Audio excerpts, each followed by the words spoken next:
Okay, this is, now that we have power again, this is the February 24th meeting, 2004, of the Revere City Council. All rise and salute the flag. What is it? 2014? What did I say? 24? I pledge allegiance to the flag of the United States of America and to the republic for which it stands, one nation, under God, indivisible, with liberty and justice for all.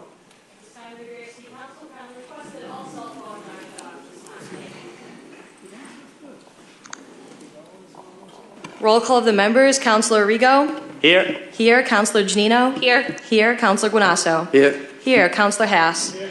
Here. Councilor Morabito. Here. Councilor Novoselsky. Here. Here. Councilor Patch. Here. Here. Councilor Penta is absent. Councilor Powers.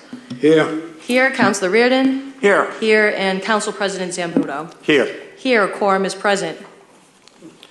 At this time, I know most of us know that we lost one of our colleagues, former colleagues, Dickie Smith, and I'd like to take a moment of silence, please.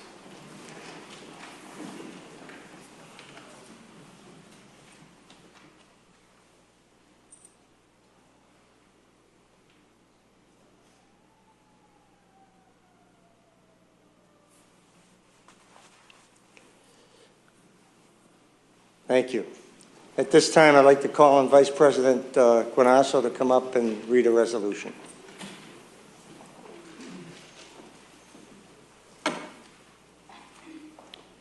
This resolution is in honor of former City Councilor from Ward 3, Dick Smith. Resolution of condolences. Whereas former City Councilor Richard Smith has rendered conspicuous, faithful, and honorable public service to the citizens of Revere. Whereas Almighty God, in His infinite wisdom, has called former City Councilor Richard Smith to his eternal reward, and whereas the sad calling from our midst of former City Councilor Richard Smith leaves a vacancy in the official family of the City of Revere that will be difficult to fill, and a memory that will long be cherished. Now, therefore, be it resolved that the members of the Revere City Council extend to the family of former City Councilor Richard Smith, on behalf of the citizens of Revere, our heartfelt sympathy and sincere regrets on their profound loss. And be it further resolved that in recognition of former Councilor Smith's service to the citizens of Revere, that the City Council pays sincere tribute to his memory by spreading upon the official records of the City of Revere City Council a copy of this resolution of condolences. Ordered by City Council on a roll call. Councilors Arrigo, Janino, Guanasso, Haas, Morabito, Novoselsky, Patch, Penta, Powers, Reardon, and City Council President Zambudo, voting in the affirmative. Approved by Daniel Rizzo, Mayor. In witness whereof of this resolution of condolences as given to this Revere City Hall this 24th day of February in the year of our Lord 2014 and the independence of the United States of America 227th. Attested this day, Ashley E. Melnick, City Clerk. Thank you. Madam Clerk. Approval of the journal of the meeting of February 10th, 2014. So moved. All in favor or opposed? So voted. Calendar item number 1, the Mayor and the Director of Inspectional Services will appear before the Council to discuss the establishment of an elderly flu vaccine revolving account. Mr. Director.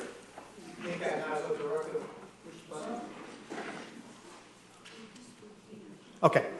Nick Adnazza, Director of Municipal Inspections. I'm here tonight to, the Budget Committee suggested that we change our elderly flu account into a revolving account.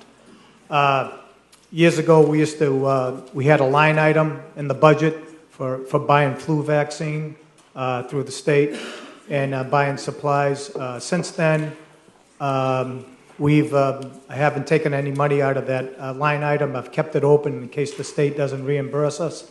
So right now we're approximately getting 50 flu vaccines from the state, and we're buying 500, approximately $4,000.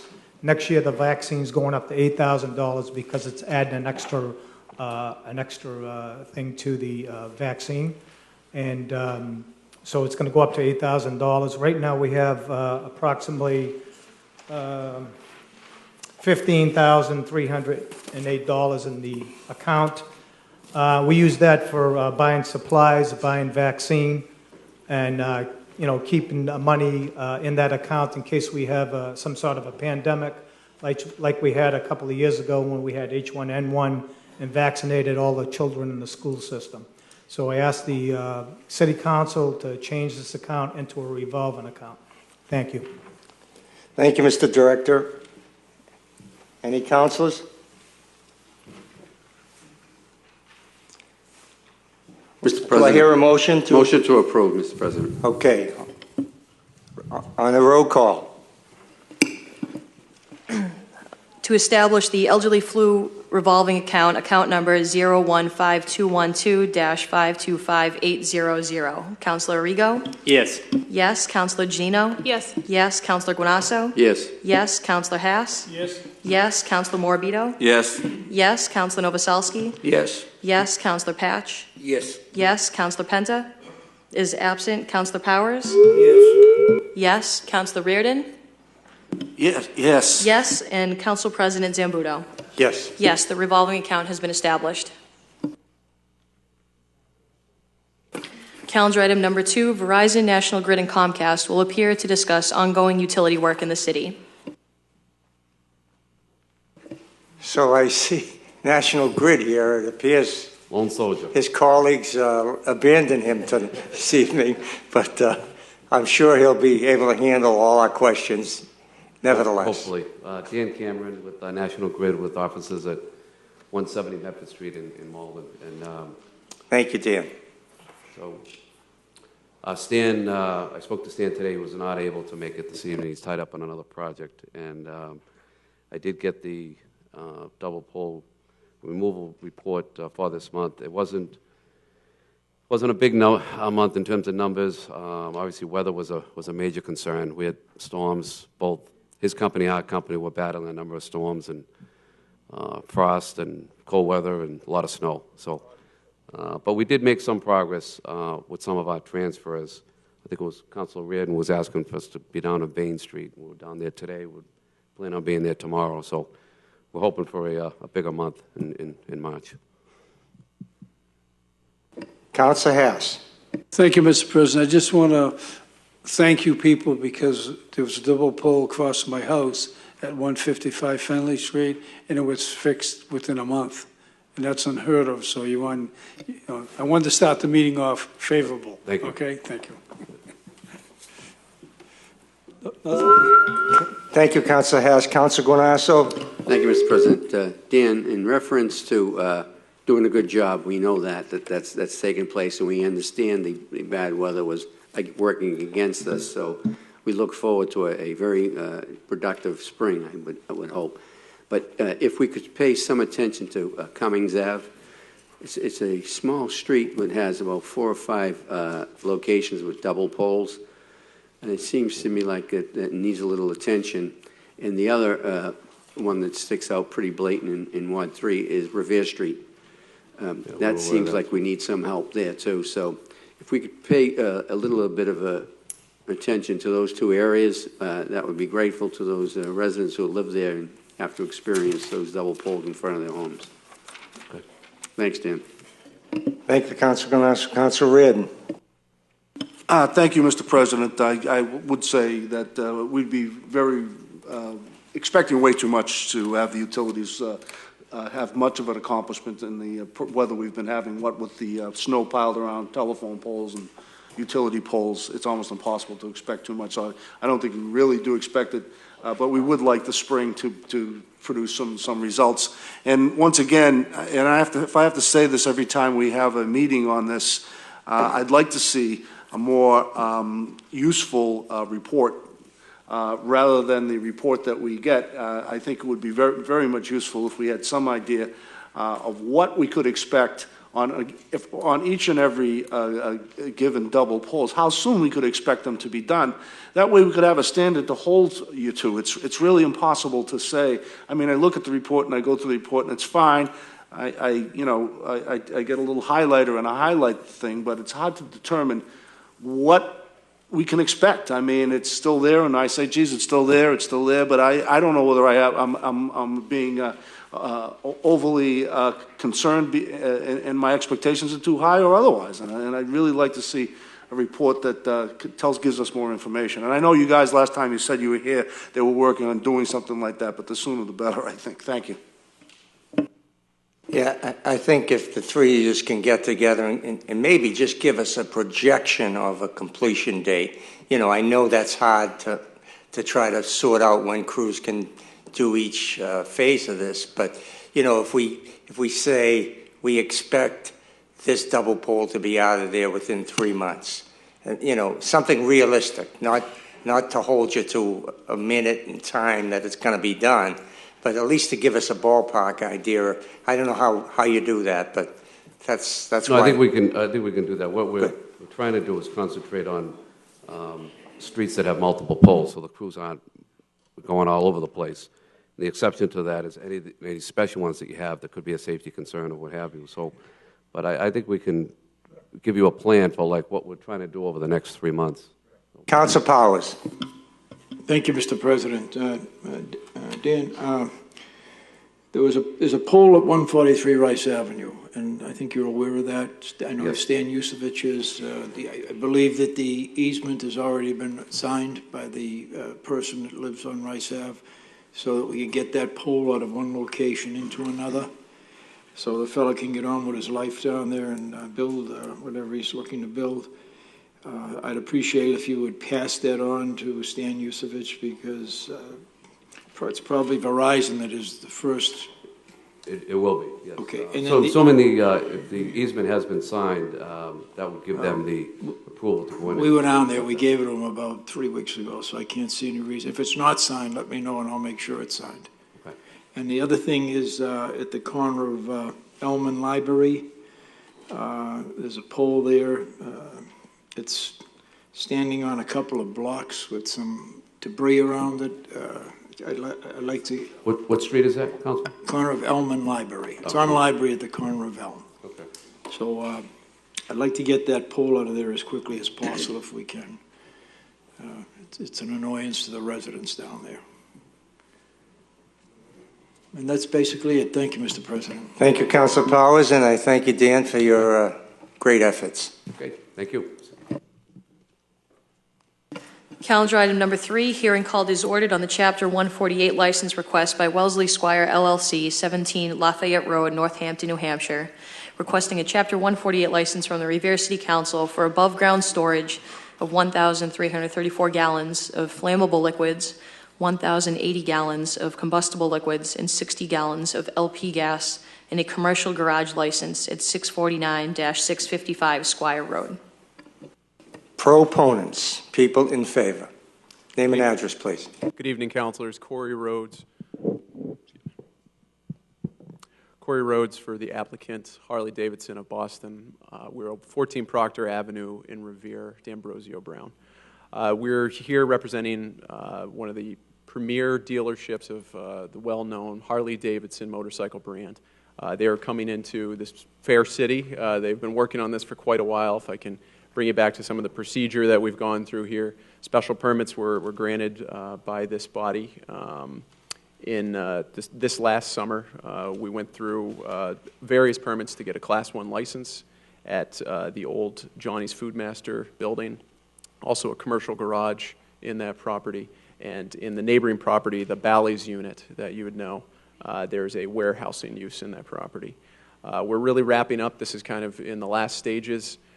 The Harley-Davidsons work really closely with the department heads to get the building permit in place. They're started construction. They're renovating this property to get it ready to be the first-class dealership that we all know and expect. And from there, they need some flammables licenses so that they can sell these vehicles, fix them as they're required to do by statute. And that's why we're here tonight. I'm happy to go into detail or answer any questions or wait for subcommittee as you'd like. We'll go through the proponents, opponents, city councilors may ask you some questions. It'll be brief, and it'll go to subcommittee because it has to, and we need approval from the fire department before we can grant it. So, okay. Any other proponents, people in favor of this proposal? Hearing and seeing none, we'll close that side of the hearing. Any opponents? People opposed to this proposal? Hearing and seeing none, we'll close that side of the hearing. City councilors. Council Patch. Thank you, Mr. President.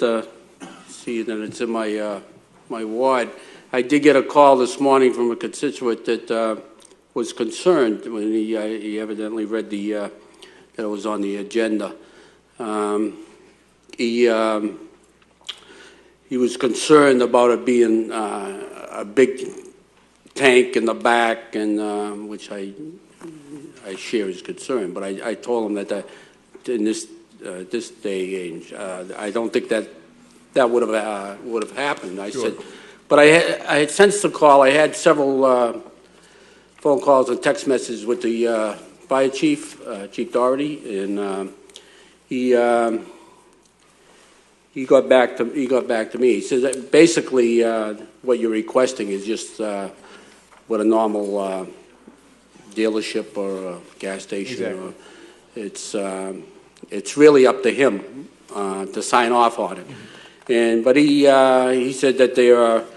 You're really just requesting that what's going to be there is like 2 tanks of 600 gallons each. That would be similar to what is actually at the Revere Police Station. Something. I think it would be very close to that. It's actually smaller. It's 2 tanks of 300, totaling 600 gallons. Oh, totaling 600. I'm sorry. It's above ground. And it's going to be above ground. So I'm sure in committee we'll get community planning will tell you what kind of surrounding you'd have to exactly. Hide it a little bit. This is from it's an above ground storage tank system. What I've come to learn is a containment vault is around it to protect it from any kind of spills, any kind of leaks, anything like that. I can show you where this would be situated on the property.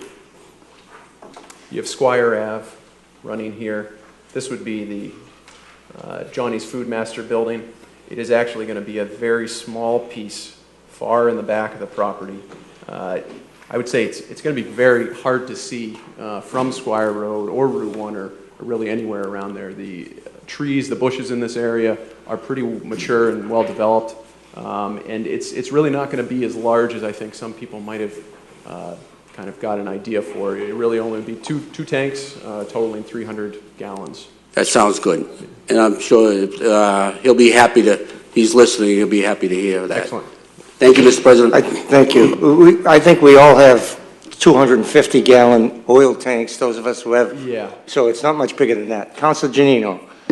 Thank you. I'm glad that Councilor Patch addressed that because I think the fire chief was one of the only questions I had. But I think this is something that we definitely could have expected. You know, when you sell a dealership is going to be coming in, they need something to fuel new vehicles with. And when you think about the area, it fits the property. You have a gas station across the street and a gas station right next door, and there are no direct neighbors, so I can't see a problem with it. So I look forward to seeing what site plan and the fire chief have to say. Thank you. Yeah, it's well in the back of the property. Really, I think very difficult to see, and we're going to continue to work closely with Fire Inspector Maniff and Chief Doherty. Thank you. Any other councilors? Okay, so we'll send this to zoning, public safety. Public safety. We can go to both.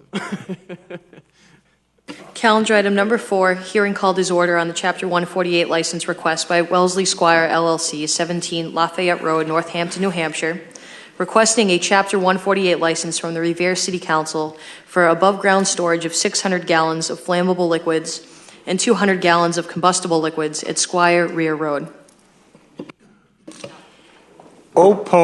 Proponents. People in favor. Corey Rhodes, D'Ambrosio Brown, LLP, 14 Proctor Ave in Revere for the applicant Harley Davidson of Boston. Welcome again. It's good to be here. This is for the Bally's unit. I think I jumped ahead a little bit. The fuel and oil in this is mostly actually going to be in the motorcycles themselves. They're going to be storing them in that Bally's unit, and that's where we get to those figures. Any other proponents? People in favor? Hearing and seeing none, we'll close that side of the hearing. Opponents? People opposed to this proposal? Hearing and seeing none, close that side of the hearing. City councilors? Councilor Patch. Thank you, Mr. President. Real quick, also that the chief did mention that to me too. That's just like cars at a dealership would have gas in the cars, and this will be gas that's in the motorcycles. Exactly. I think they're expecting 3 gallons per motorcycle, and they have up to the capacity of 200 motorcycles in there, so it could be up to that amount. Not to say that they'll ever have that many in there at one time. It's just they fit them inside because they're those shiny, beautiful Harleys. Any other councilors? Hearing and seeing none, public safety. Oh, I'm sorry. Did we ask questions before we had opponents? We did. You jumped the gun. You let you ask a question. All right. No, it's my fault. I apologize. Oh, no, I had none. That's right. That was a legitimate question. Thank you very much. Public safety. Calendar item number 5, hearing called is ordered on an amendment to the tobacco sales ordinance. Proponents, people in favor of this proposal. Step to the podium, state your name and address, please.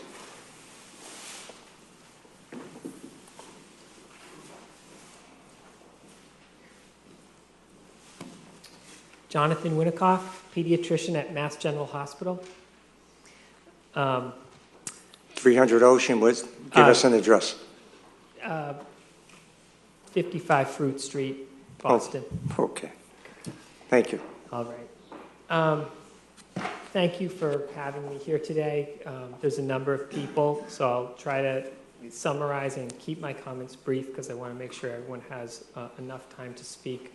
I'm here, started doing this about 1.5 years ago with another pediatrician who's on his way, was doing a similar presentation before the Everett Board of Health tonight, and that's Lester Hartman. Started doing this when a 15-year-old patient of mine told me about his experience getting dropped off at high school an hour before school because his single mom had to go to work. And for the first month of school was given free cigarettes from the seniors, 18 and 19-year-olds in high school. And after a month, when he was addicted to nicotine and to the cigarettes, they started charging him 50 cents and then $1 per cigarette, purchasing at the local store. We took this matter to the Mass Medical Association and the Academy of Pediatrics in Massachusetts and passed a resolution supporting raising the purchase age to 21. And subsequently, 8 towns in Massachusetts in 2013 have gone to tobacco 21. The issue before you is one that's actually not new territory, because the very first town in the entire country to go to tobacco 21 was Needham. And with your permission, I'd like to pass out what happened in Needham, Massachusetts. This is a bar graph, and what you'll see here is in the black a percentage of high school students who smoke cigarettes by year. And in the white, and that's in the Metro West area. And in the white, what you'll see is what happened in Needham, Massachusetts after they passed the ordinance to raise the purchase age to the sales age to 21. And they did it gradually, just as is the proposal here.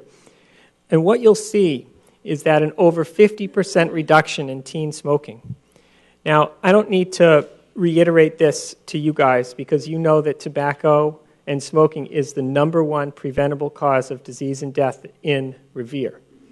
And it's an entry-level drug for almost every other drug. If you show me a heroin user, I'll show you someone who started smoking cigarettes when they were 13, 14, 15 in high school. When we take away sales of tobacco to 18, 19, 20-year-olds, we drastically reduce high school smoking, and basically just 2% of sales, which represents 2% of the total tobacco sales, accounts for 90% of all future smokers, because 90 to 95% of all smokers start in high school. And if you ask a smoker if they have any regrets, it's that I wish I never started smoking. And we have a chance here today in Revere to start the ball rolling. I know that there's a couple of steps involved, but to make sure that future Revere citizens don't have those regrets. The strategy is working, as you'll see there. We have 90% of people who purchase for distribution to minors are between the age of 18 and 20.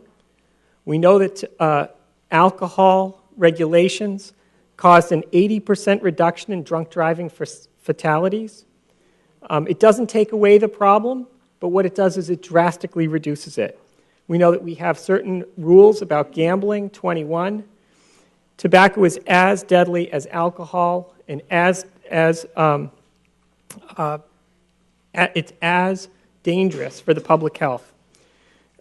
So parity there is important. New York City recently raised their tobacco sales age to 21.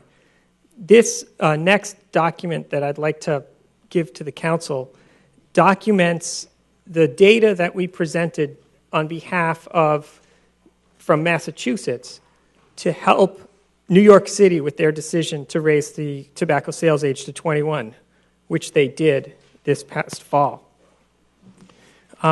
Lastly, I'd like to present or give this the brief data that I've already presented to the City Council for review. And here is an article from the New England Journal of Medicine outlining the importance of raising the sales age to 21. And lastly, I'd just like to close my remarks with the following. In Revere, we have, based on the latest data, 25.9% of the adult population smokes, which is 73% higher than the state average. We also have a 34% higher lung cancer mortality rate in Revere than the state average. I would put to you that there's no greater benefit to the public's health that you could do in your career, possibly, as a city council, than to take this action and protect a huge number of Revere citizens from becoming addicted as teenagers. I'd also like to show you when my colleague Lester Hartman went to he actually went to 5 different stores in Revere, which I have the different bags of things which we purchased. Some of the products which the tobacco industry gives to the retailers to sell to kids. This here is a strawberry cigarrillo, which means cigarette in Spanish. I'd like this to just be passed around to smell that. That's marketed for kids. That's marketed for adolescents. That's marketed for high schoolers. Here you have a blunt wrap, which is a tobacco product, which they'll take this and buy this for $14, which is pipe tobacco, which again goes outside of the usual regulation, outside of cigarettes, $14, and then they'll wrap it in these. These are blunt wraps, which are flavored, again, to appeal to children and to kids. And you'll see it from the pornographic nature of this, that this is not a item that is appropriate for under 21s. And when we purchased in one of the stores this electronic cigarette, cherry limeade electronic cigarettes, they gave us candy along with it. Like here, oh, great that you want this, Dr. Hartman, here, have some candy. And I'd be happy. I don't want to embarrass any retailers because they're not the enemy here. It's really a matter of the protection of the group. And I'm happy to answer any questions maybe at the end or now. Here's a chocolate cigarillo. Okay. We're going to continue as a public hearing, so we're just going to bring up more proponents. And if councilors want to ask questions, it will be at the end of the hearing. Any other proponents? Name and address for the record, please. Good evening. Adrian Sacco-Maguire, 114 Pearl Ave, Revere. Welcome. Thank you. So I come tonight wearing several hats, a community representative, a parent, and a school nurse. Anyone who knows me knows how important my role as a parent of my two teenage daughters, Michaela, age 19, and Megan, age 13. So certainly they mean the world to me and my husband. Anyone involved in youth, especially teens, know how easily influenced they all are.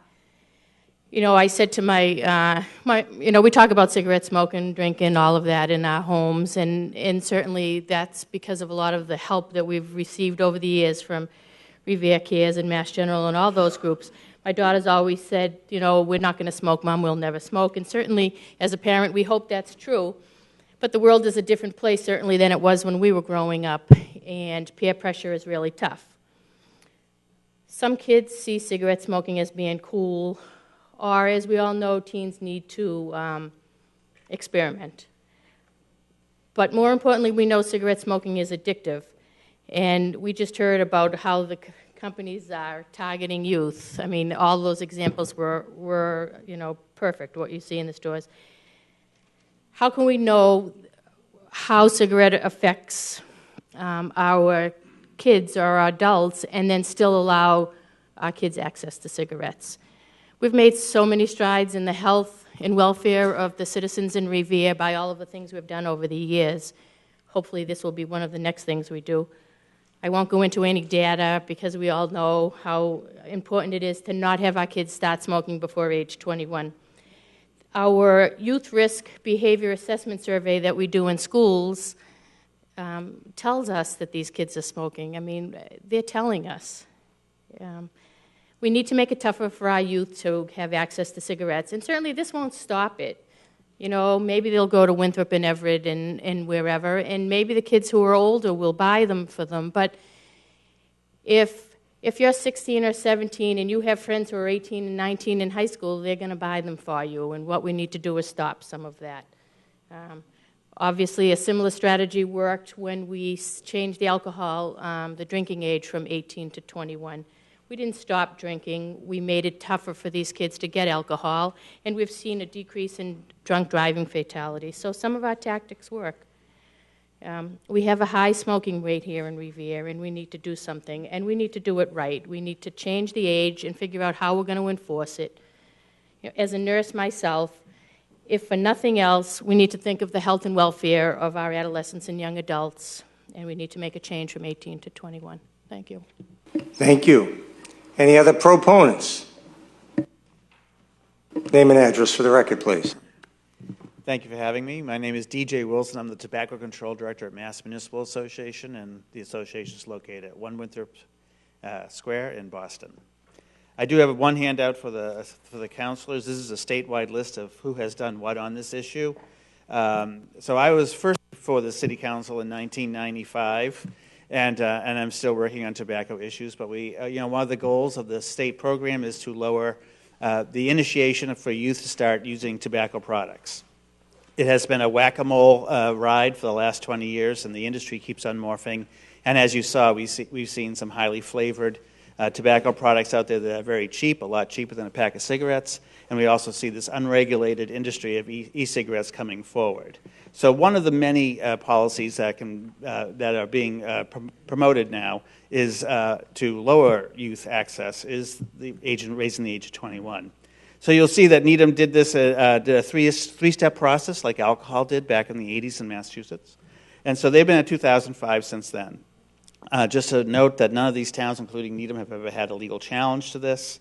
And you'll see that, so we have now about 185,000 people living in towns and cities that have the age 21.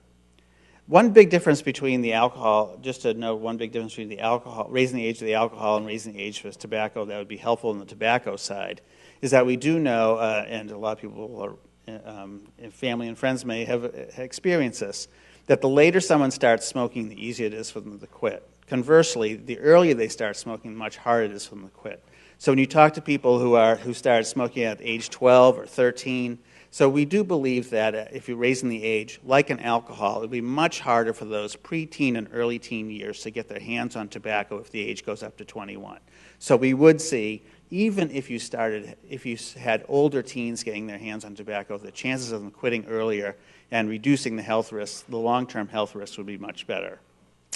So I offer, this is the list of what we have happening around the country. New York City will be a big change in this whole game changer. They are expected to go effective, this was a city council ordinance, and they're expected to go effective mid-May, and so we certainly will see a big change in a city of 8 million. So we'll see how that plays out, and I offer my assistance. My information is on top of this list. If you need any further information, you can reach me at MMA. Thank you. Thank you. Any other proponents? Nick Catanazzo, Director of Municipal Inspections. Councilor Marabito brought this proposal to me, my office, about 2 or 3 weeks ago. I hooked them up with the right people to contact to get this the ball rolling on this. Just for the record, the Board of Health fully supports members. I'm representing them here tonight. This new ordinance change. So just to let you know. Thank you, Mr. Director. Name and address for the record, please. My name is Dr. Lester Hartman. I've been working with Dr. Jonathan Winikoff. I live at 185 Manning Street in Needham, Massachusetts. I also want to just congratulate these teens and children that are here. I just think this is absolutely amazing.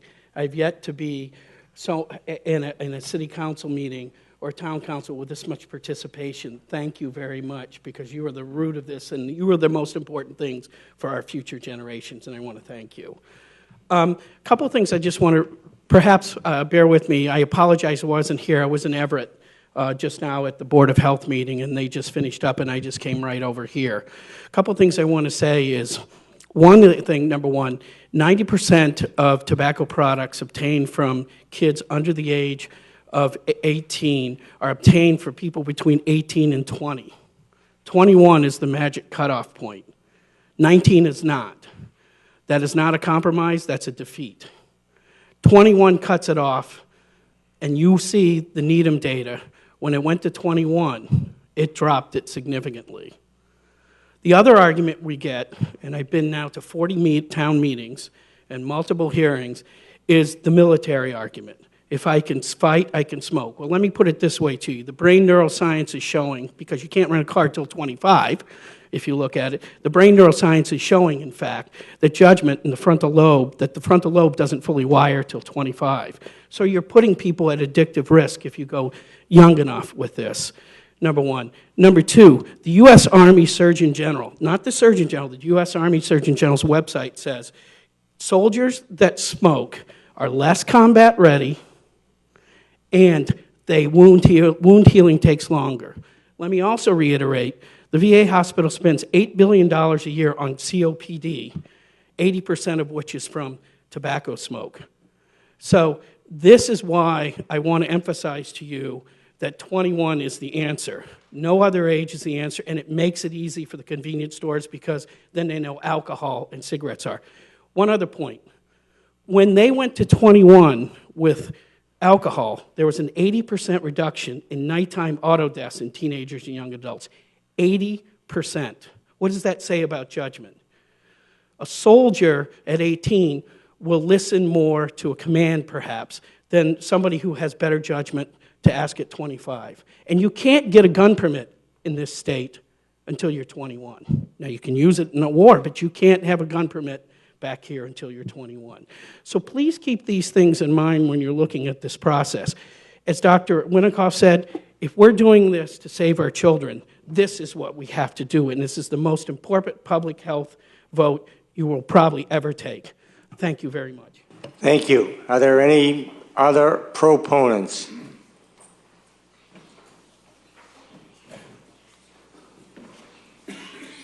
Name and address for the record. Hi, You can give a collective name, I guess. my name is Samantha. I am 14 years old.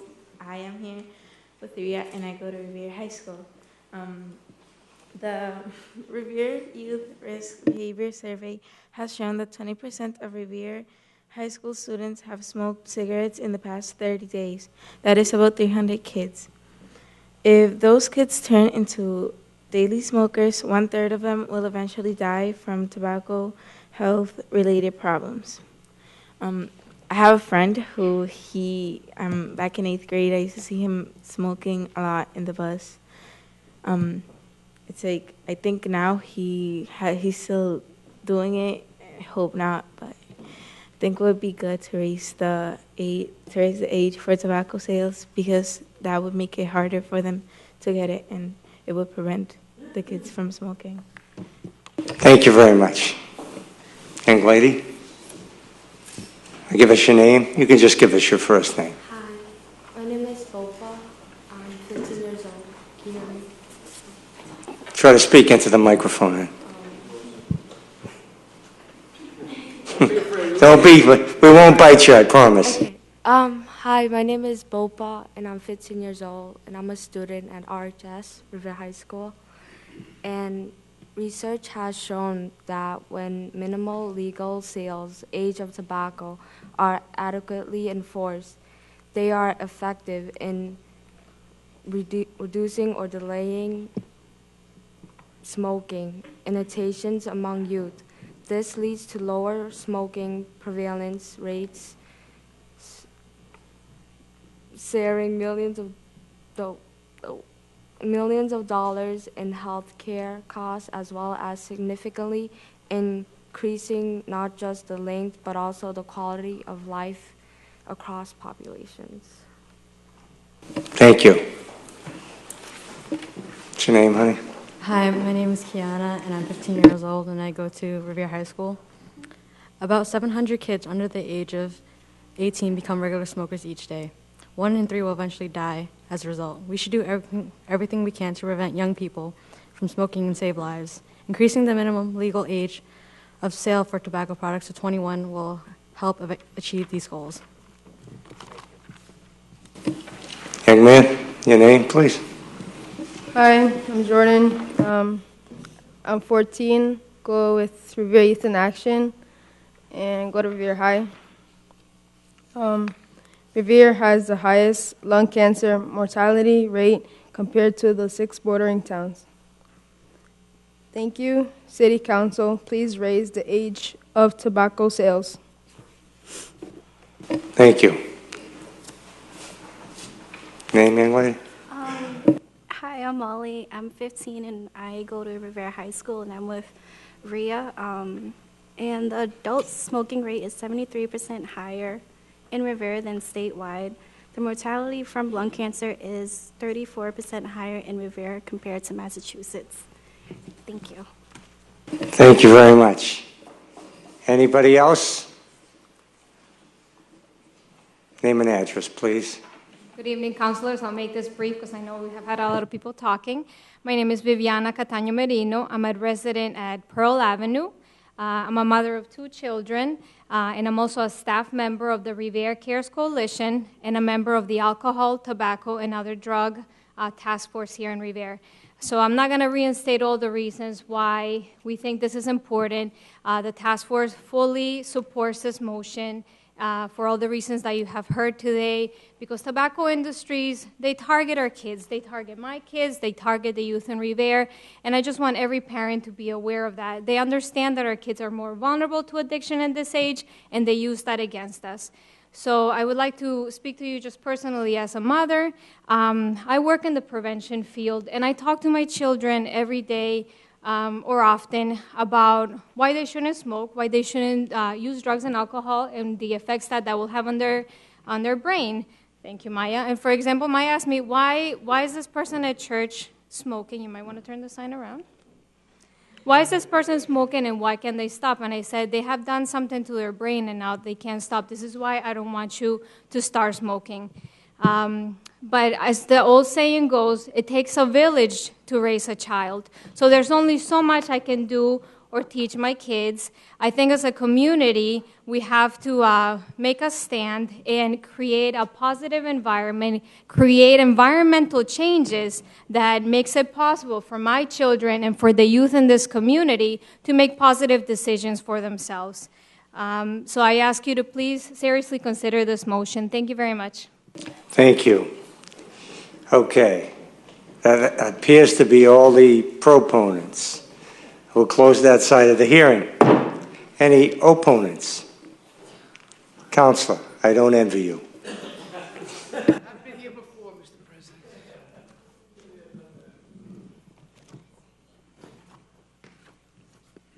Good evening, Mr. President. Good evening, Counselor. Name and address for the record, please. Members of the Revere City Council. My address is 300 Broadway, Revere, Massachusetts. The law offices of Lawrence A. Simeone, Jr. The issue tonight, just like many of these public safety and health issues, is one that requires a great deal of discussion. I know the discussion will begin here in this honorable chamber and probably will go to a subcommittee at some point.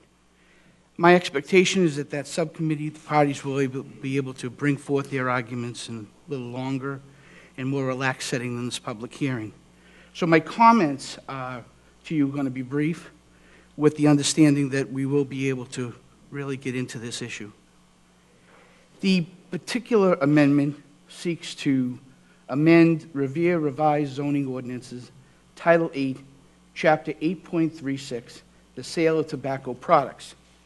Tonight I represent Northgate Partners, LLC, Mr. Joseph Prizio, who has also talked to other businessmen in the area who are going to be impacted by any council decision relative to the amendment.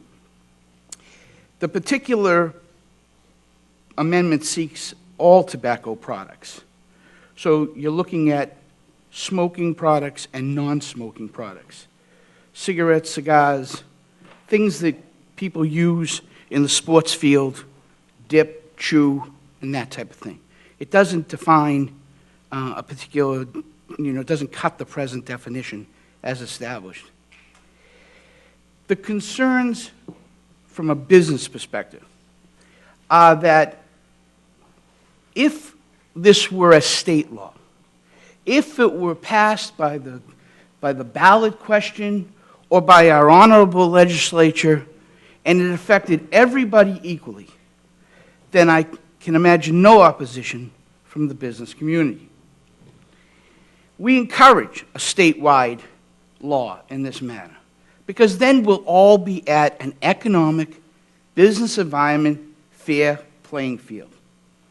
The concern of the local business people, the Revere businessmen, is that if Revere passes this particular amendment, then one individual, and people always get what they want. They always can find a way. They'll go to other communities, they'll buy product in another community, these people can drive at this age, they'll drive and so forth. And the problem is not just the sale of cigarettes, but rather everybody who comes into these stores comes in for more than one item. Some for gas, some for products like milk, or even candy or whatever. It's these other ancillary items. Each business will lose, as did our liquor industry clients many years ago. Our liquor industry business here in the city of Revere suffered dramatically because business left this community. People lost their jobs. Businesses were closed because the people leave. They don't stay. There's no loyalty in the customers. They're not going to go to the same place if they need to pick up cigarettes. They're going to figure out a different way, a cigar or dip. So the concern here is the different venues, the unfair playing field that will be created. The businesses in the city, just like any other city, but specifically this city, because I have the pleasure of representing many of them, all they want to do is go to work every day. They want to hire and pay their employees, and they want to pay their taxes and become good citizens to this community. Quite unfortunately, this type of legislation creates an artificial challenge to the working situation. It's a challenge that ruins the opportunity of every legitimate Revere businessman. Now, if every community in the area in Suffolk County or Middlesex County or the state is probably preferable, well, that's a whole different ballgame. The level playing field is there. And so, to the extent that this level playing field doesn't exist, we'd like to at least have the opportunity to discuss it with you and discuss it in subcommittee. Now, the other aspect of it is the regulatory aspect that this honorable council, as a legislative body, has to look at. Historically, and the proponents have mentioned it, when legislative goals are established, they have to have a legitimate basis and they have to be enforceable. Goals that seek to protect innocent third parties have long been established in our legislative history. The alcohol industry, young people could not control themselves to a point that they could drive safely. Legislation in our jurisprudence, in our country, moves very slowly. It moves slowly for a reason, to give legislative bodies like yourself time to think and see what's going on. Very slowly, after years, after people were hurt in drunk driving accidents, is when the legislature and local bodies like yourself changed the drinking age. But they did it not because people drink.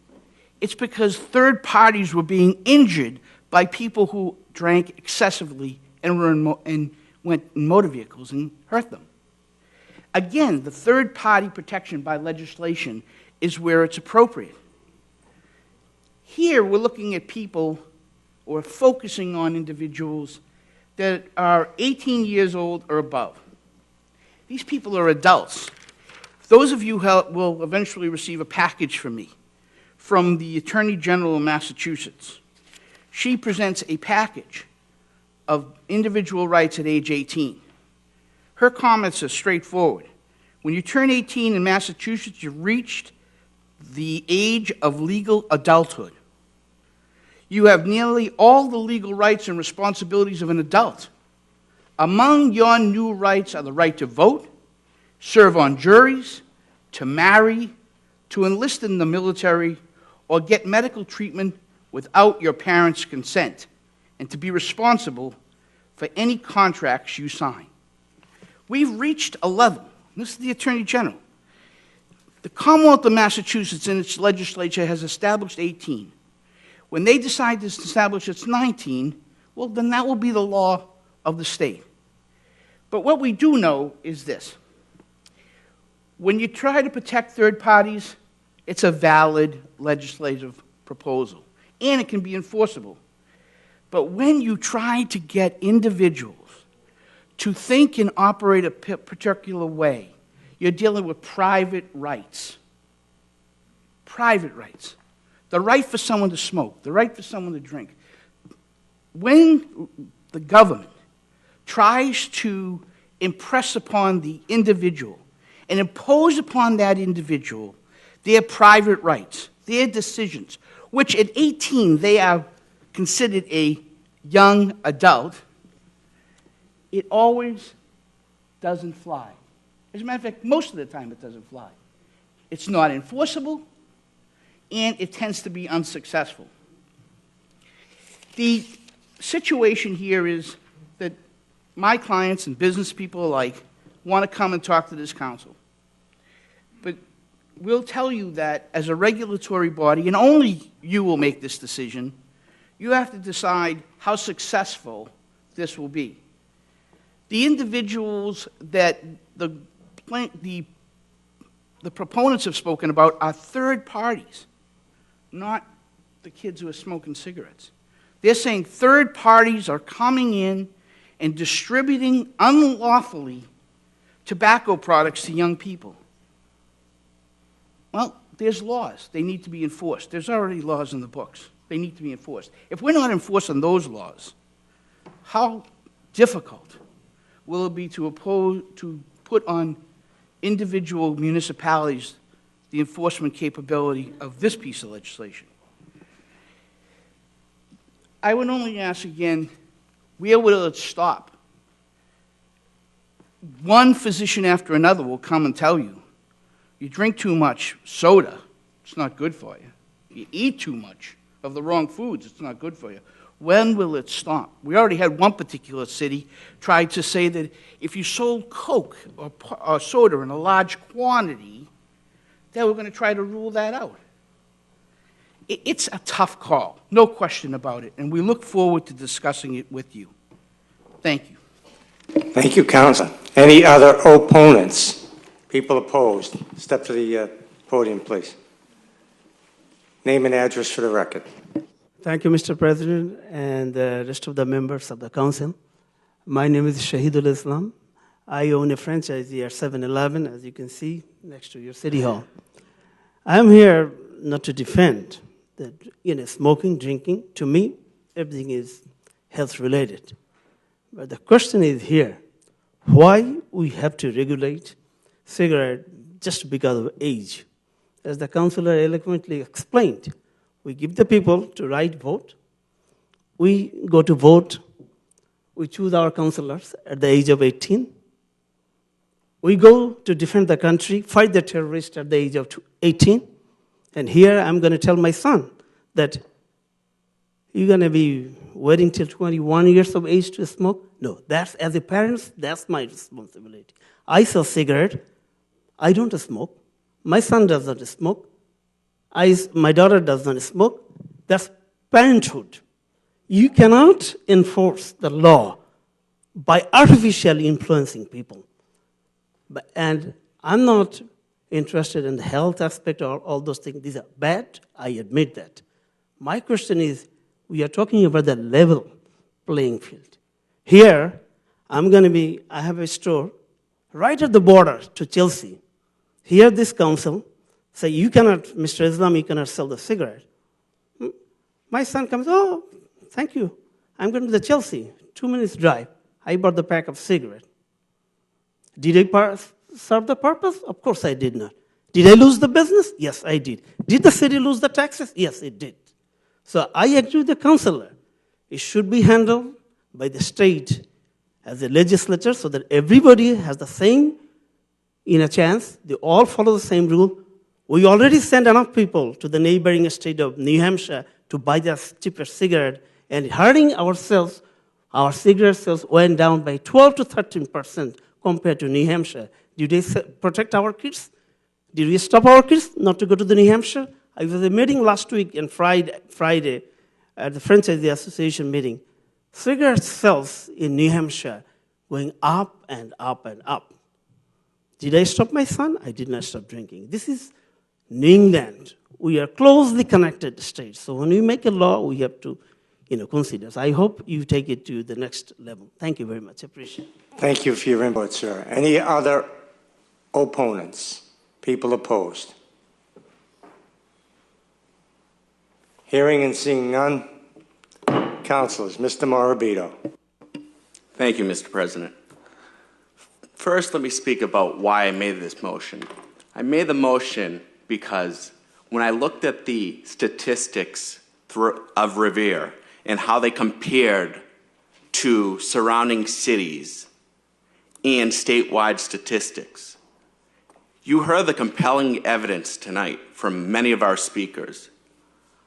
It's a dark day in Revere when tax revenue comes before the public health of our citizens. It's a very dark day in Revere. Recently, CVS Corporation banned all their cigarettes countrywide.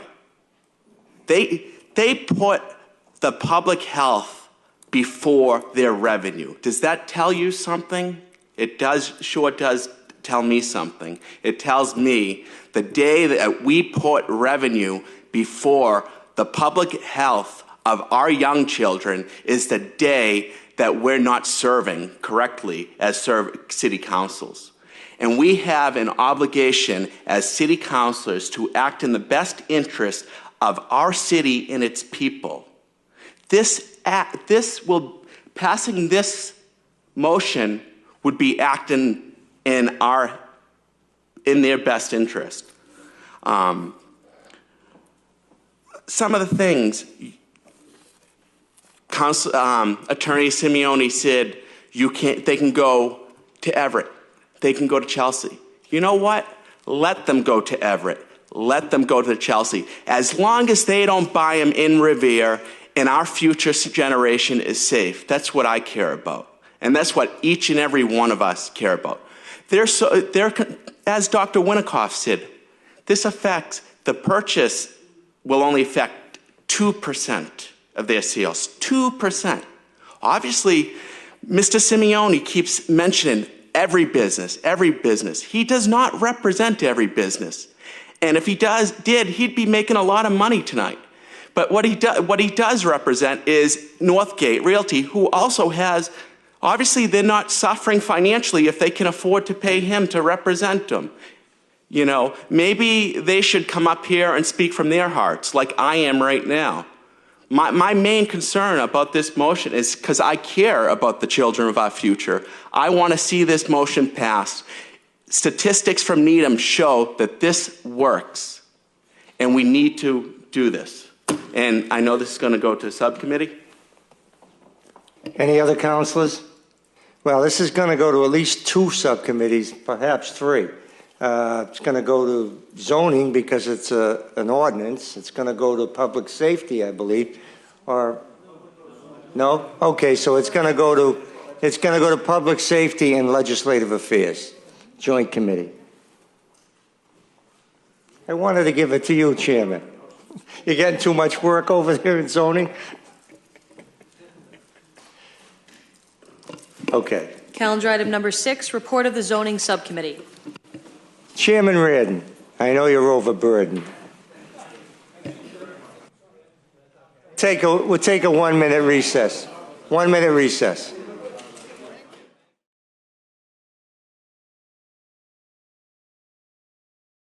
This City Council meeting of February 24th, 2014, is back in session here.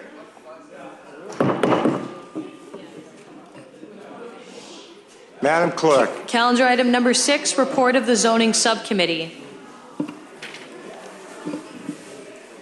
Good evening, Mr. President. Mr. Chairman. Thank you. The zoning subcommittee met on the 20th of this month, as you were aware, you were there, to discuss 3 separate issues that were before it. The first of which was PUD-14-01, which is a proposal from 29 Thayer Avenue Development, LLC, requesting permission from the Revere City Council construct a planned unit development comprising of 42 residential condominium units within the light industrial district at 29 Thayer Avenue in Revere, Massachusetts. Mr. President, this matter was kept in subcommittee. The proponent is preparing a traffic plan, or at least presenting a traffic plan. So we're going to hold it until such time as he is prepared to bring his traffic expert before us. And in addition to that, one of our subcommittee members, Councilor Penta, was not in attendance because of his health issues that I spoke to him today. He's getting over with rather rapidly, so I expect he'll be available at the next time in meeting. But it's indefinite until I hear from the attorney for the proponent. So that's held in the subcommittee. Second matter was C-14-01. Jack Darien, Harry Darien, Bikers Outfitters, 1039 Broadway, Revere, Mass., requesting permission from the Revere City Council to expand a pre-existing non-conforming use for the purpose of a Class II license for the sale of used motorcycles at the Bikers Outfitters within the GB District at 1039 Broadway in Revere. This matter was reported out favorably, but not unanimously. The matter was voted out favorably by the chair, by Councilor Ganasso, and Councilor Patch. Once again, Councilor Penta not being available that evening. Councilor Novoselsky voted not to report it out favorably. I'm not sure if he wants to submit a report based on that. Mr. Chairman, I believe he has some comments as the minority very well. person. But in any case, the opinion of the majority was that while there is an issue outstanding regarding the availability of the Class 2 license, the way the thing was presented to us, that is a matter of a determination of what the ordinance actually requires, given the fact that the holder of the license has a Class 1 license already, and whether that subsumes the Class 2 or not is an issue, is a legal issue. I think that the License Commission needs to straighten out, not us. But the majority did feel that the use was appropriate for the area. I would point out that Councilor Ganasso, being the ward councilor, was in favor of this as well.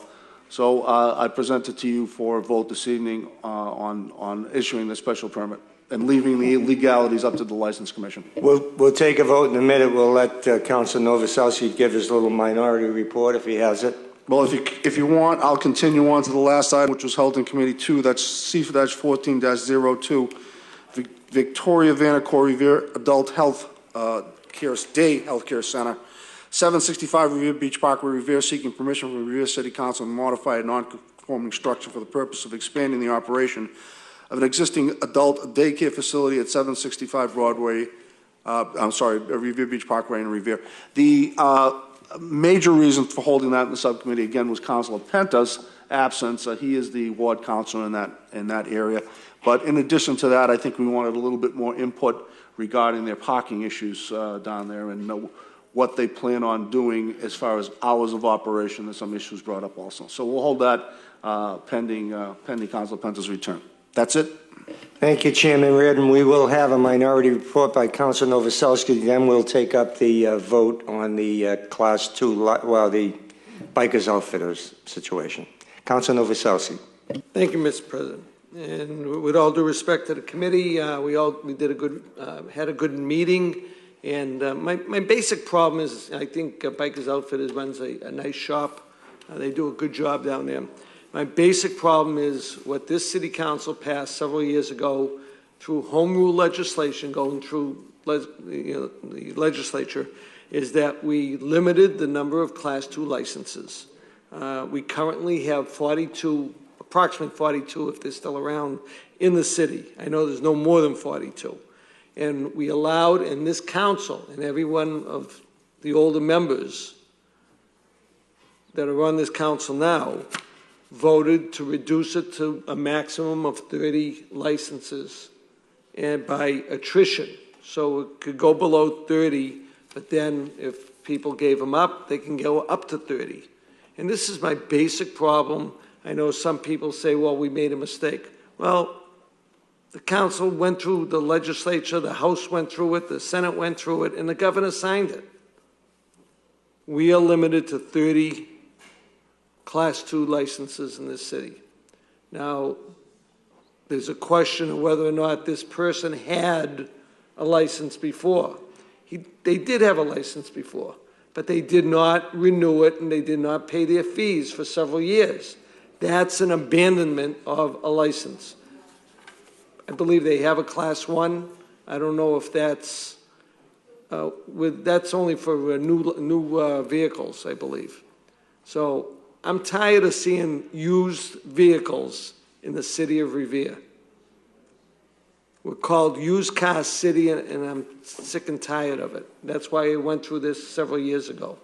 And I appreciate it, and I will still vote against it just based on that particular situation. So thank you for the time, Mr. President. Thank you, Councilor Novoselsky. The ward councilor wants to make a few comments. Councilor Guanasso. I just want to bring to light an issue that is touched upon lightly by Councilor Novoselsky. They already have an existing Class 1 license, and I beg to offer this opinion. When I was a member of the License Commission, we had a business establishment in our community called Able Ford. They had a Class 1 license, but yet they had the ability to sell and use cars, purchase and sell used cars. When a trade-in is made, they, in effect, are purchasing that car that's traded in. So we're talking about a very gray area here. We're not introducing anything new to the neighborhood or to our community. They sell motorcycles now. All they're going to do is sell used ones. Not a big difference. It isn't like we're saying to our citizens out there, we're going to put these Class 2s all over the place. This already exists. They have motorcycles they sell today. So I think it's just a gray area, and I think in the wisdom of the License Commission, they have every right in the world to authorize this location based on the site that I mentioned. There's case law that Able Ford sold used cars, and they had a Class 1 license. Thank you, Mr. President.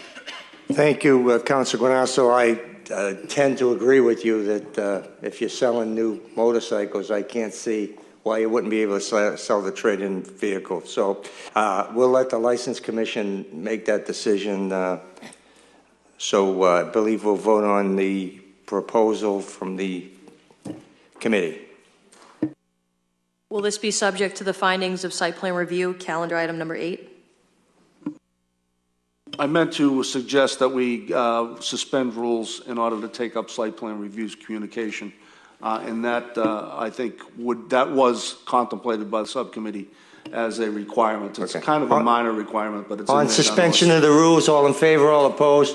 We're on the suspension. And let me just read the site plan review recommendations. Number 1, 5 parking spaces shall be striped in front of the building. And number 2, there shall be no outdoor storage of trailers or motorcycles in the front of the building. So those were contemplated by the subcommittee when it approved, and I would suggest that they be included as a requirement of the special permit. Madam Clerk. Shall the City Council approve the special permit application for 1039 Broadway, subject to the findings and conditions of site plan review? Councilor Rigo? Yes. Yes. Councilor Janino? Yes. Councilor Guanasso? Yes. Councilor Haas? Yes. Yes. Councilor Morabito? Yes. Yes. Councilor Novoselsky? No. No. Councilor Patch? Yes. Yes. Councilor Penta is absent. Councilor Powers? Yes. Yes. Councilor Reardon? Yes. Yes. And Council President Zambuto? Yes. Yes. The special permit has been granted, subject to the findings and conditions of site plan review. Calendar item number 7, communication from the mayor relative to the appointment of Michael Zacharia as a constable. Appointments. Calendar item number 9, communication from Site Plan Review Committee relative to their recommendations for 765 Revere Beach Parkway special permit. Placed on file. That's in committee. Attach that to the committee report. Calendar item number 10, communication from the mayor relative to appointments and reappointments to the Election Commission and Planning Board. Appointments. Calendar item number 11, motion presented by Councilor Gino, that the mayor require the DPW to remove the snow from the sidewalks on Mountain Avenue for public safety reasons. Students are having difficulty walking to school. I'm going to consider this an emergency motion because, and this is not in any way a reflection on you. I just want to make this statement that I'm not going to look favorably on DPW motions up here. We have a work order system that's been working very well. And I know this is an emergency motion. That's why it doesn't reflect on yours. But I wanted to remind my colleagues that in the past we've been pushing some DPW motions in. That's not going to be because the new system has been working great for me, and I'm sure anybody that's been putting work orders in has been getting them done. So now, Councilor Janino. Thank you, and I understand that. And the reason why I put the motion in was because I actually received several calls and emails from teachers at the high school saying that they had put work orders in through that system, and the issue is still not being addressed. And after doing some further research, I found out that it's not just the DPW, it's the Board of Health actually issuing fines to people that aren't shoveling their walkways. And this isn't just around the high school. You know, this was noticed about high school students walking down Mountain Ave, literally walking in the middle of the street and putting themselves in danger. But this is happening all around the city. You're seeing this around the Wayland School. You're seeing this around the Susan B. You're seeing it at the Lincoln. And given we've had a lot of snow and there's really nowhere to put it, and we're getting more, but it definitely needs to be addressed. And when it's to the point where the high school teachers are noticing it, I definitely think that whether it's the DPW or the private homeowners, or maybe, you know, the DPW can help out some of the elderly to shovel their walkways, because what happened was after the storm, when we got the rain, there was ice. And there wasn't a little bit of ice, there were inches of ice that these kids were walking on very, very narrow paths and ended up in the street. And it's a concern to me, and, you know, having all the kids here tonight, you see we're worried about their physical health, we should be worried about how they get to school as well. So I definitely would like to look at other options to getting this addressed, whether it be through the DPW or actually going through the practice of issuing fines. Thank you. Thank you, and I agree 100%. And this is probably a good time to remind our citizens that you are responsible for cleaning the snow on your sidewalk, and there will be fines given out if you don't do that. And we do have some help for our seniors that can't do it. We all know about that. Council Powers. Thank you, Mr. President. Mr. President, that's an excellent motion. It's similar to the motion I put in a couple of weeks ago with regard to Mass Highway. And I'll give you one example. On Sagamore Street, at the intersection of Revere Street, when the cars take a right down there, it's a very dangerous area because the kids coming up can't walk on the sidewalk. It's a city sidewalk. That whole corner should be cleaned out by the city, as should other pedestrian signals in this city. There should be some type of a plan where the DPW has these locations listed and make sure that before kids are going to school, they're cleaned out. Now, I know they clean out the schools, and that's a great thing. But I'll give you another example, the Revere Street Bridge up by Billy T's. That's not clean the way it should be either. So I think that it's incumbent upon them to set up some type of a list. And even if they have to bring in a private contractor to do it, because a child's life is more important than a dollar. Thank you, Mr. President. Thank you, Council Powers. Council Novoselsky. Thank you, Mr. President. Mr. President, this is an excellent motion. I know we've gone through this for many years. But two things. I would like to hopefully add the sidewalks leading up to the Garfield School also, because I've noticed the kids walking on the sidewalks, on the streets there, and with the parents, and some of the parents have baby carriages, and the cars can't even get by there, and the traffic is just all helter-skelter down there. But may I say this, as far as fines are concerned, we have to realize that this city council stopped fining homeowners back in the Ambrosino administration. And it's only in business districts that they're required to clean the sidewalks. Now, if we want to reinstitute that, I believe we have to change the city ordinance to force the homeowners. I remember this, Counselor. I remember it. So let me finish, and then you can say your piece, okay? So I know it's not, we'd like them to do it, but it's from what my recollection is that the homeowners do not have to do it, and that was based. And I remember Mayor Ambrosino at the time stated that it's a burden on the homeowners and the disabled that own their homes that could not get people to shovel their sidewalks for them, and putting fines on their cases would be a burden. So we can check on it, but I believe that's the way it was. But I would like to add all the sidewalks around leading up to the Garfield School from the main streets. So that would be Garfield Ave, Walcott, Elliott Road specifically, because that's where all the traffic is coming, Dick Street and Walcott Road. Thank you, Mr. Chairman. Thank you, Councilor. Before I call on Councilor Guanasso, I just want to say a couple of things. Number one, I remember it. In the way I remember it, it was one of those ordinances that the mayor chose not to enforce, sort of like our president chooses not to enforce certain laws. At the time, we didn't have the ROTC crew to help the seniors that can't clean their properties, and it was to not hurt the homeowners, and we're not going to hurt the homeowners. We're going to try to help them in every way, but we're talking about the safety of our kids here. So I think that we can simply enforce some of these sidewalks to be cleaned again, and that's what I intend to do anyway. And what we should do as a body is make a list of all the problem areas, deliver it to the mayor and the DPW, and tell them this is what we want. Some of them may be state issues, like the Revere Street Bridge may be a Mass Highway or a DOT situation. I don't know if we own the control of that or they do, but those issues we can work out. Councilor Guanasso, I'm sorry I jumped you. Mr. President, all due respect, the staff at Revere School, they did do the side on Billy T's side up to the bridge, to the bridge. And what I am working with them now is to see if they can do the other side of the bridge to the in front of the Revere School. So, but again, understand something about this. As important as this is, sensitivity has to be given. We have many seniors within our community that can't go out and do that in a fashion that's timely. They might have the opportunity to hire someone in a few days after, or when the kids come about, or when workforce comes to their avail.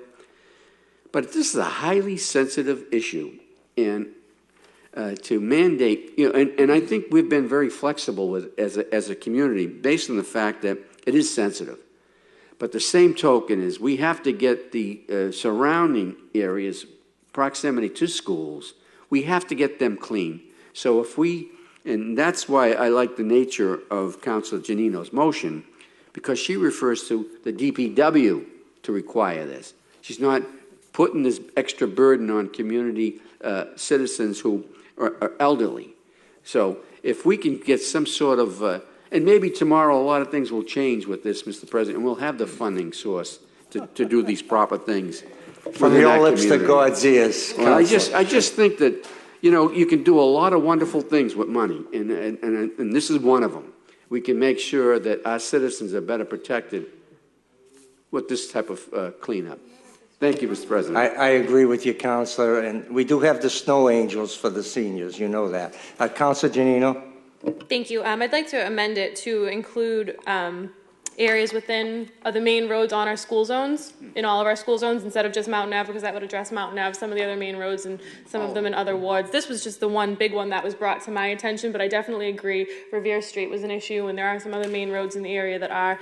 And thank you, Councilor Guanasso, for bringing up the point about our seniors, because obviously that's something that we are concerned about, but there are so many outlets there to help them, like the DPW. I know there are several times that I've called the DPW and they've so graciously helped plow out some senior homes, and the Snow Angels, which is a fabulous program. So there are definitely outlets there, and we're there to help them, so they can always call and get more information on those programs that they're hearing about. Thank you. Absolutely. I don't want anybody to think we're trying to single out and hurt seniors here. We have resources to help the seniors, and as Councilor Guanasso said, we may have a lot more resources after tomorrow. Councilor Haas. Thank you, Mr. President. Going back a few years ago when I was mayor, we had a great city employee, Jim Horgan, who ran the Bobcat, and Jimmy did every school the first day, Broadway in its the length of it in its entirety. And he did a great job. It hasn't been done since. And I think we should resurrect that again, because this would eliminate all of the piles at various corners of the area. And also, today I noticed that DPW will finally get out and start to fill some potholes. People don't realize, a pothole, that could cost $2,500 in expenses to them. And the city does not have to pay for it. All right, so that's point of information.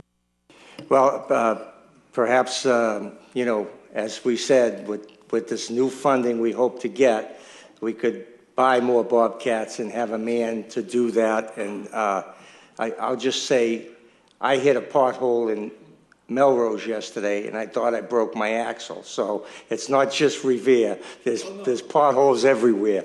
And I talked to the DPW superintendent today, and they're planning on hiring a second resource for the potholes. They're stepping it up big time now. So anybody else on the motion? Oh, I'm sorry. Councilor Morabito. Thank you, Mr. President. This is a great motion.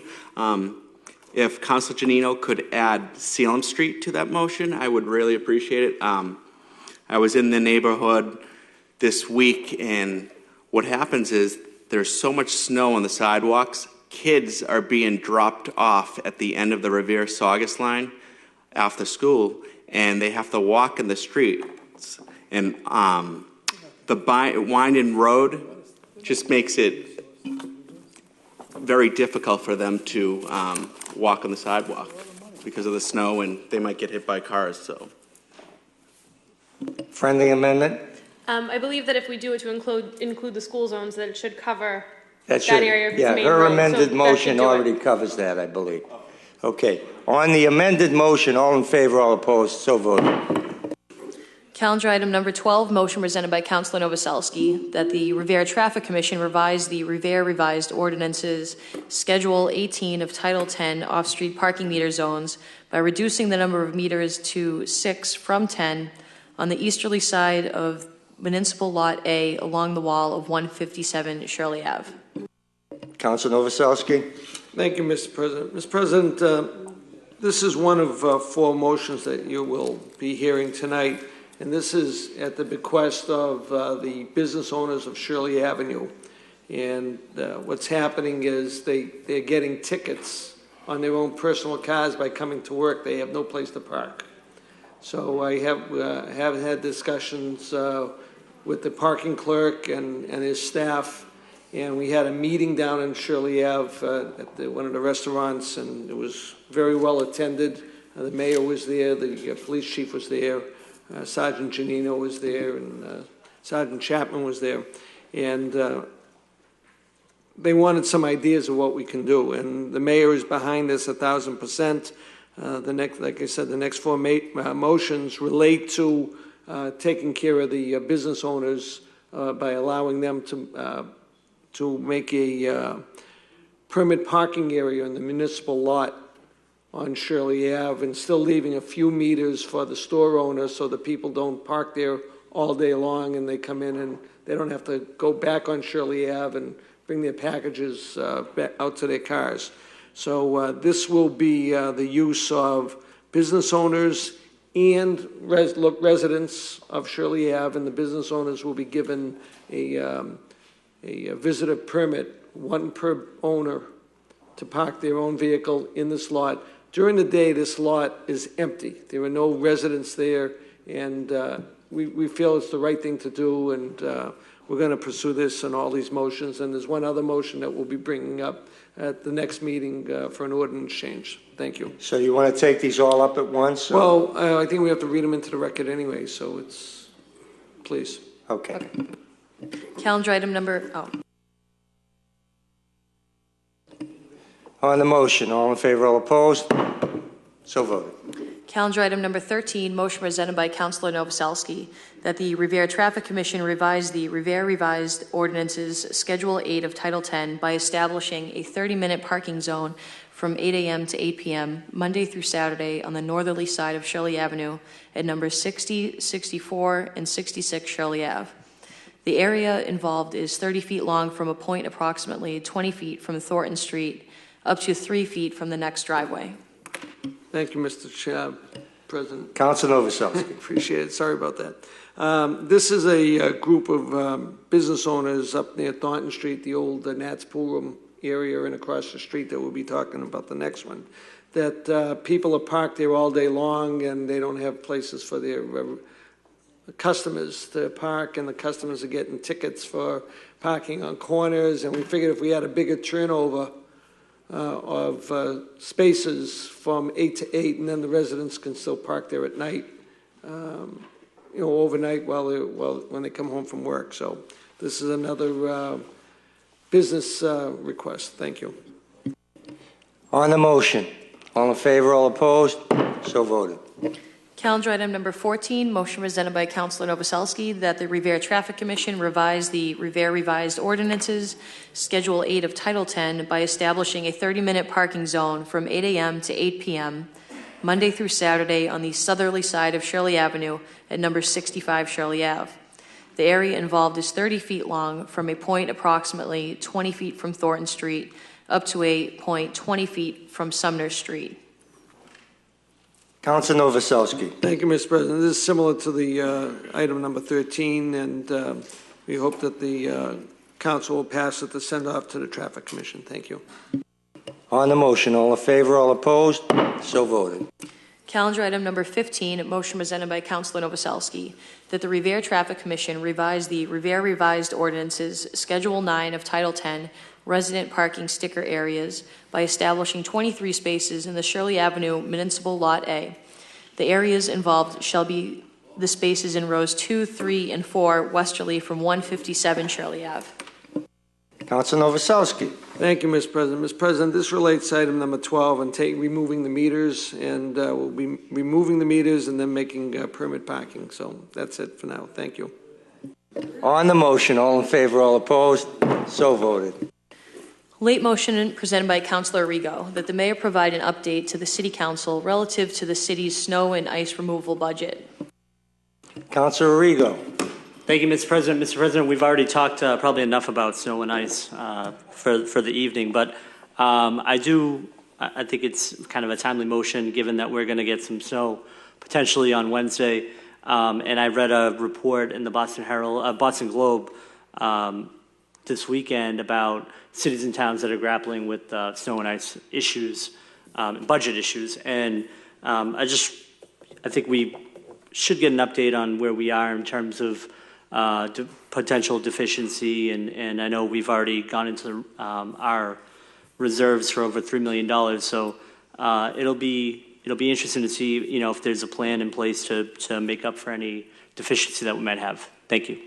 Thank you, Councilor. Well, as you know, this is the only item that we can deficit spend by law, and I hate to keep going back to tomorrow, but we could have an influx of cash for the city, and we won't have to worry about things like this, I hope, if provided things work out. But I agree with you. We should get an update on the where we are. I know it's way deficit spending right now. It's obvious. And I think we can deficit spend, but we have to close out the books by June 30th. So for the state can pack money forward, and they can pay it out over the next fiscal year. We have to pay it this fiscal year, and given the news today that we might not even be getting an answer on the casino application, or the fact that the Gaming Commission might be waiting until June 30th to report on who's going to win a license might impact our budget going forward, because we're going to have to balance our budget and make sure that the 15 budget is all set before June 30th. So we may not be able to count on that money just yet. The good news is that we're in a pretty decent financial condition because we do have a rainy day fund, and there were many years up here that we didn't have one, and we had no fallback. So I'm feeling. And Mr. President, I'm not going to go back and forth, but just for clarification, we've already gone $3 million into that rainy day fund understand this year. So and we don't have all that much left over. So that depends on how you define all that much. But we have enough to cover our problems. Probably between 5%. Okay, we're not going to go back and forth on this. Mr. President, we'll wait for the mayor to give us a presentation on where we stand and on Mr. President. Oh, I'm sorry, Councilor Novoselsky. Thank you, Mr. President. Mr. President, are we bringing this up to the council, or are we going to be in Ways and Means on this? I'd be fine with Ways and Means. Yeah, it'll go to Ways and Means. Okay, and just another point of information. I meant to bring it up in the, we were talking about potholes before, but hopefully I can ask Councilor Haas to hold a DPW meeting so we can, because he brought up a lot of information tonight that the people don't know about. And I think if we bring the superintendent up to one of our meetings, he can explain a lot of things that are going on. Okay, we're meeting on March 10th, and there's already Legislative Affairs meeting, and there will be, okay, so you want to have 4:30 for the DPW? Yes, 4:30. Okay, and Councilor Regal's motion is going to Ways and Means. Oh, no, we're going to order the motion. On Councilor Regal's motion, all in favor, all opposed? Ways and Means. Late motion presented by Councilor Haas that the mayor request the Traffic Commission to amend the traffic regulations to provide for no parking on the even side, which is the north side of Hassey Street. Councilor Haas speaks for itself. On the motion, all in favor, all opposed? So voted. Late motion presented by Councilor Zambudo that certificates of merit be awarded to Sergeant Nelson, Sergeant Convito, Sergeant DeSalt, Officer Loria, and Officer Crevisarat of the Revere Police Department for their focus and dedication in preventing an armed and suicidal male party from harming himself or others during an incident in January 2014. I'm going to save most of my comments for these heroic officers, but I think, you know, all we ever get usually in news media is when somebody makes a mistake. These are our officers are doing this kind of heroic work on a regular basis, and they don't get recognized enough. But this is one instance where they need to be recognized, and so I'll save my comments for the night that we present these commendations. On the motion, all in favor, all opposed, so voted. Before I adjourn this meeting, I just want to say to our citizens that there's an election tomorrow, and it's probably the most important vote for the city of Revere, maybe in the history of the city of Revere. So I would ask all the citizens to get out and vote. And you all know, I think, how we've told you what we think of this proposal and how good it will be for the city. So please get out and vote tomorrow. Okay, do I hear a motion to adjourn? We're adjourned till the 10th of March.